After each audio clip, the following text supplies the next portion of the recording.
Hello everyone, this is 16th lecture on GST. ये goods और service tax का 16वां lecture है।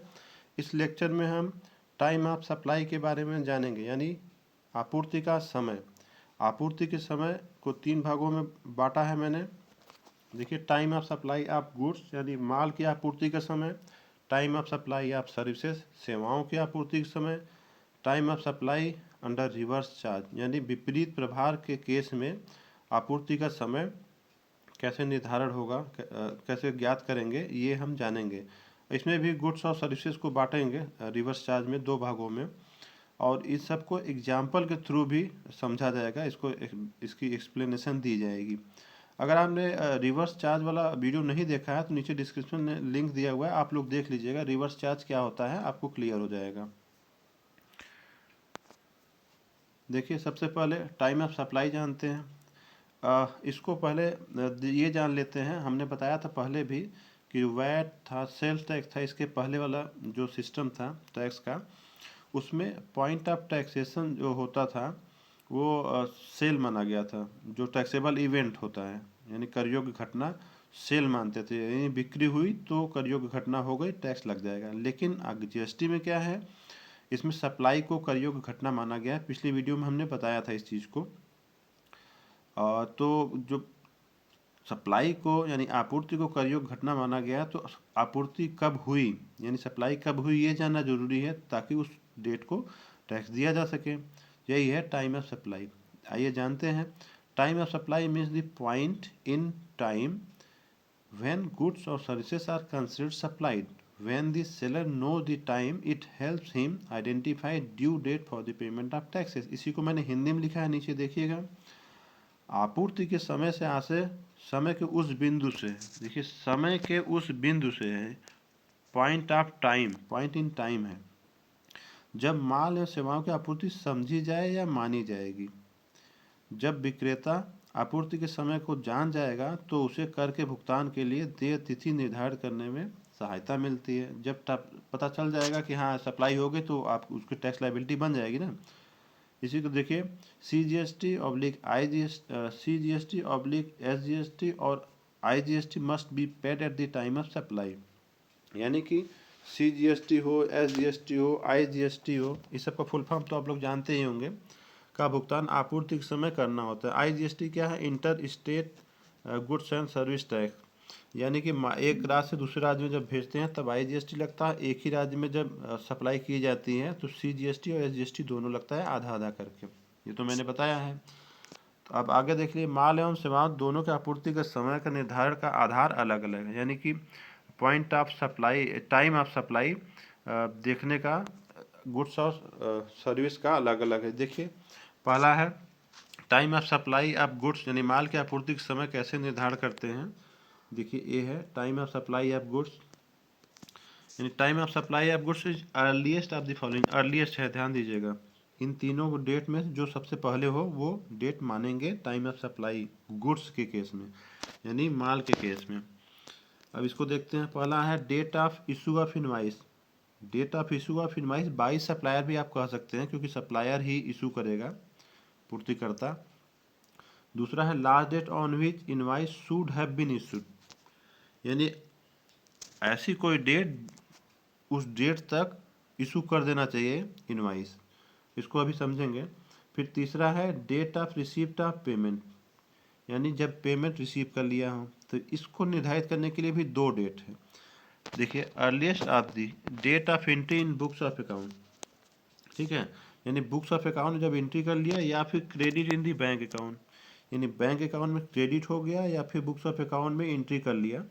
इन दोनों जो डेट पहले होगा उसको डेट ऑफ पेमेंट मानेंगे, date of receipt of payment. अब इशू ऑफ इनवाइस, ये सेकेंड वाले को ही क्लेरिफाई यहाँ किया गया है। सेकेंड लास्ट डेट ये है इशू ऑफ इनवाइस। इसको देख लेते हैं। A registered taxable person supplying taxable goods shall issue a tax invoice before और एट द टाइम ऑफ, यानी कि इस डेट तक इसको इनवाइस इशू कर देना होगा।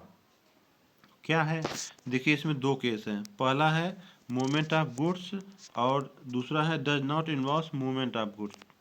यानी पहला है कि जब सप्लाई इन्वॉल्व्स मूवमेंट ऑफ, यानी माल की आवाजाही अगर उसमें शामिल हो, माल भेजना पड़ रहा है, तो क्या होगा, रिमूवल ऑफ गुड्स, जब भी आप गुड्स को रिमूव करेंगे अपने यहाँ से तब इशू कर देना है आपको वो डेट।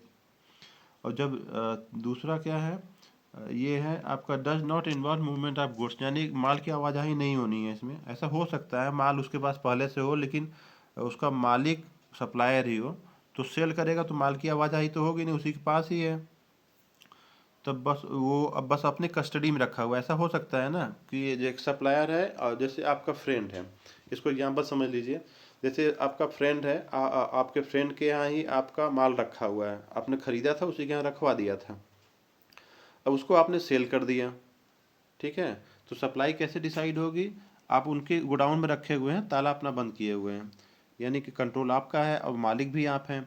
तो उसके बाद जब अवेलेबल करा देंगे, यहाँ है ना डिलीवरी ऑफ गुड्स और मेकिंग अवेलेबल, यानी वो माल उनको अवेलेबल करा दें, उनको दे दें, यानी वो चाबी सौंप दीजिए ताले की, तो ऑटोमेटिक वो अवेलेबल हो गया उनको।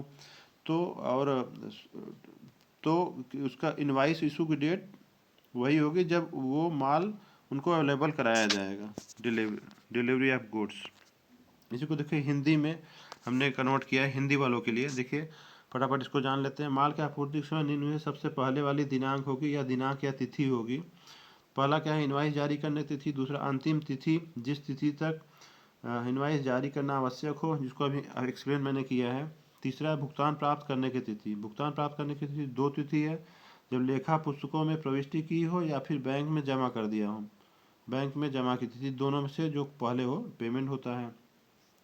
अब उसी को मैंने हिंदी में यहाँ लिखा है, इनवाइस जारी करने, एक पंजीकृत कर योग्य व्यक्ति जो कर योग्य माल की आपूर्ति कर रहा हो तो उसे इस तिथि तक इनवाइस जारी करना होता है जब ये माल की आवाजाही हो रही है, जो माल की आवाजाही नहीं हो रही हो तब। जैसे माल की आवाजाही हो रही हो तो जब भी माल की निकासी करेगा तब इशू करेगा इनवाइस, और जब माल की आवाजाही शामिल नहीं है तो माल की सुपुर्दगी या प्राप्तकर्ता को माल उपलब्ध करा दे। जो अभी एग्जांपल हमने दिया फ्रेंड वाला, ताला चाबी वाला, उसको। अब इसको एग्जांपल समझते हैं। अभी तो थियरी समझ में आ गई, अब एग्जांपल देखते हैं। मिस्टर एक्स हैं, sold goods to mister Y, यानी मिस्टर एक्स ने मिस्टर वाई को गुड्स बेचा है 50,000 रुपये का, ठीक है। The invoice was issued on 15 January, invoice issue कर दिया इन्होंने 15 जनवरी को। पेमेंट क्या है, इनवाइस इशू किया 15 जनवरी को, पेमेंट रिसीव किया है 31 जनवरी को, ठीक। फिर गुड्स सप्लाई किया है 20 जनवरी को। अब देखिए 3 डेट थी ना, उसको हम देख लेते हैं, तभी टाइम ऑफ सप्लाई आप निकाल पाएंगे। डेट ऑफ इशू का इनवाइस पहला है, देखिए ये 15 जनवरी है, ठीक है। फिर last date on which invoice should have been issued, कब तक इशू कर देना चाहिए, जब, अब देखा था ना माल की आवाजाही होगा तो डिलीवरी होने पे, तो यहाँ पे माल की आवाजाही ही मान के चलेंगे। तो जब भी माल सप्लाई किया गया है, माल की आवाजाही हो रही है, सप्लाई किया गया, तो ये 20 जनवरी हो गई आपकी डेट, लास्ट डेट इशू करने की 20 जनवरी। और पेमेंट कब है, पेमेंट का देखिए दो केस था यहाँ, एक ऐसा कुछ क्लियरिफाई किया नहीं गया है। तो पेमेंट की डेट जब रिसीव किया गया, मान लेंगे 31 जनवरी है तो 31 जनवरी। इन तीनों डेट में जो सबसे पहले हो, 15 जनवरी, 20 जनवरी या 31 जनवरी, तो वो टाइम ऑफ सप्लाई हो गया। तो आप देख सकते हैं टाइम ऑफ सप्लाई 15 जनवरी को हो गया। अब यहाँ पे देखिए एक और केस बन सकता है, व्हाट विल हैपन, तब क्या होगा, if this same in this same example the advance of rupees 5,000 received by mister x on 1 जनवरी, यानी 1 जनवरी को ही इसने 5,000 रुपये एडवांस ले लिया इसके लिए। अब क्या होगा तब, तो यहाँ पे थोड़ा सा चेंजेस हो जाएंगे। देखिए एडवांस रिसीव कर लिया है तो एडवांस तो 1 जनवरी को रिसीव किया है ना, तो यानी कि पेमेंट यहाँ पे 31 जनवरी से 1 जनवरी हो जाएगा। तो तीनों में सबसे पहले क्या हो जाएगा, 1 जनवरी, यानी उस 5,000 जो एडवांस रिसीव किया उसके लिए टाइम ऑफ सप्लाई क्या हो जाएगी, 1 जनवरी, यही चीज़ लिखा है यहाँ पे। और बैलेंस जो 45,000 के लिए है, जो 45,000 बचेगा उसके लिए इन तीनों में देखेंगे भाई, ये 15 जनवरी होगा, ये होगा, क्योंकि पेमेंट की डेट उस समय क्लियर रहेगी नहीं, और अगर क्लियर हुई भी तो उसको कंसीडर कर लेंगे। हालांकि पेमेंट की डेट जब भी होगी तो 15 जनवरी से के बाद ही होगी, ऐसा माना गया है इसमें। अब देखिए time of supply of service, यानी सेवाओं की आपूर्ति के समय जान लेते हैं। तो time of supply of service earliest of the following is earliest of the following, यानी कि 3 डेट इसमें भी है, इसमें से जो सबसे पहले होगा वो माना जाएगा टाइम ऑफ सप्लाई। अब पहला देखिए क्या है, date of issue of invoice, वही चीज़ है date of issue of invoice. दूसरा क्या है, date of receipt of advance और पेमेंट, यानी एडवांस जब भी रिसीव किया या पेमेंट रिसीव कर लिए, ये इसमें भी वही दोनों केस है। बुक्स ऑफ अकाउंट में एंट्री कब होगी जब, और या फिर क्रेडिट होगा बैंक अकाउंट में, दोनों में जो पहले हो वही चीज़ है, इसको ज़्यादा एक्सप्लेन नहीं कर रहे हैं।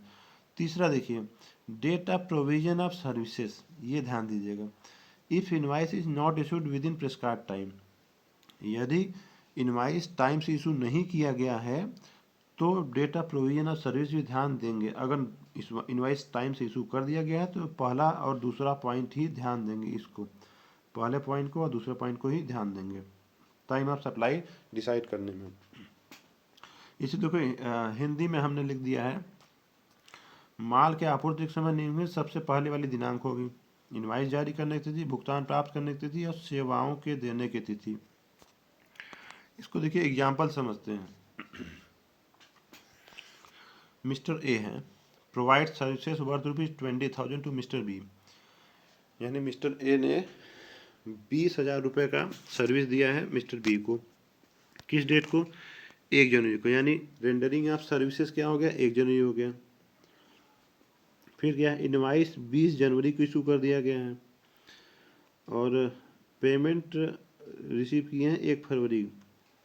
अच्छा, एक चीज़ आप लोग ये चीज़ मैंने यहाँ लिखा नहीं, थोड़ा सा ध्यान दीजिएगा। ये है, if invoice is not issued within prescribe time, if invoice is not issued within prescribe time, ये चीज़ है। अब ये यहाँ पे माइंड में आता है कि इनवाइस कब तक इशू कर देना चाहिए। गुड्स के केस में तो हमने लिख दिया था, यहाँ पे नहीं लिखे हैं। तो जनरल एक रूल है सेवाओं के केस में कि 30 दिन के अंदर जब भी आपने सेवा दी है, ठीक है, सप्लाई ऑफ सर्विस हुआ है, तो उस डेट से 30 दिन के अंदर आपको इनवाइस इशू कर देनी है, एक जनरल रूल है। और कुछ है, जैसे कंटिन्यूस सप्लाई है, यानी सतत आपूर्ति होती है, कंटिन्यूस सप्लाई ऑफ सर्विस, लगातार आप सर्विस देते जा रहे हैं, एक डेट को फिक्स कर देते हैं कि हाँ उस डेट को पेमेंट किया जाएगा। तो जब वो घटना घटित होगी, आपके कॉन्ट्रैक्ट में लिखा होगा कि हाँ उस डेट को पेमेंट किया जाएगा, तो वहाँ से आप 30 दिन देखेंगे, ठीक है। जैसे डॉक्टर आता है, आपका फैमिली का हेल्थ चेकअप करता है, वो कंटिन्यू आता है, हर हफ्ते आ जाकर एक बार चेक कर लेता है पूरी फैमिली का, लेकिन महीने के अंत में ही कहता है वो हम आपका पेमेंट करेंगे, पेमेंट करेंगे। तो वो उस केस में क्या होगा, उस केस में वहाँ जब महीने के अंत में है, मान लिया 31 जनवरी है, तो वहाँ से आप 30 दिन देखेंगे, इनवाइस इशू हो जाना चाहिए। और एक और केस बन जाता है, यहाँ 3 केस बनते हैं, 2 केस मैंने बता दिए। और तीसरा केस बनता है बैंकिंग कंपनी का, यानी बैंक वगैरह का, जो बैंक वगैरह या फाइनेंशियल इंस्टीट्यूशन वगैरह हैं, वित्तीय संस्थाएं हैं, इन लोग जब सर्विस देते हैं ना, तो इन लोग के लिए 45 दिन रखा गया। जब भी सर्विस दिए हैं तो 45 दिन के अंदर, वहाँ उस डेट से 45 दिन के अंदर आपको बैंक और फाइनेंशियल इंस्टीट्यूशन को इनवाइस इशू कर देना चाहिए। तो ये हमने क्लियरिफाई कर लिया। तो यहाँ पे आप देखिए, इनवाइस 20 जनवरी को इशू किया गया है और 1 जनवरी को और दिया गया है सर्विस, और 1 फरवरी को ये पेमेंट रिसीव कर लिया गया है। तो यहाँ पे सबसे पहले देखिए हम लिखा है, in the present case we need to first check the invoice was issued within prescribe time, यानी प्रिस्क्राइब टाइम क्या है, जो मैंने अभी बताया कि जनरल रूल है 30 दिन के अंदर, ठीक है, सप्लाई से 30 दिन के अंदर। तो यहाँ देखिए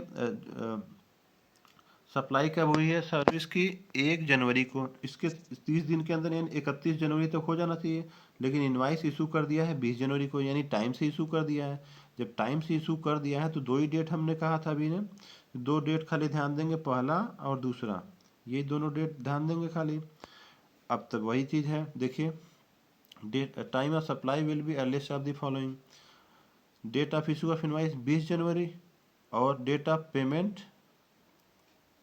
1 फरवरी, दोनों में से कब हो, कम हो, जो दोनों में से पहले हो, तो यानी कि डेट ऑफ आपका 20 जनवरी हो जाएगा डेट ऑफ सप्लाई। ये चीज़ है, ये सर्विस के केस में है। अब देखिए इसको एक एग्जांपल से और थोड़ा सा चेंज मैंने किया है, वही सेम एग्जांपल है, यानी 1 जनवरी को इन्होंने सर्विस दी है, फिर इनवाइस इशू किया है देखिए 20 फरवरी को, ध्यान दीजिएगा उसमें 20 जनवरी था, इसके पहले वाले में, इसके पहले वाले में देखिए ये 20 जनवरी था, थोड़ा सा मैंने डेट चेंज किया है, अब यहाँ पे हमने 20 फरवरी कर दिया, इनवाइस इशू किया है और पेमेंट 1 फरवरी को रिसीव कर लिया है। ठीक है, तो यहाँ भी हम सबसे पहले देखेंगे क्या इनवाइस टाइम से इशू कर दिया गया है, क्या टाइम है 30 दिन।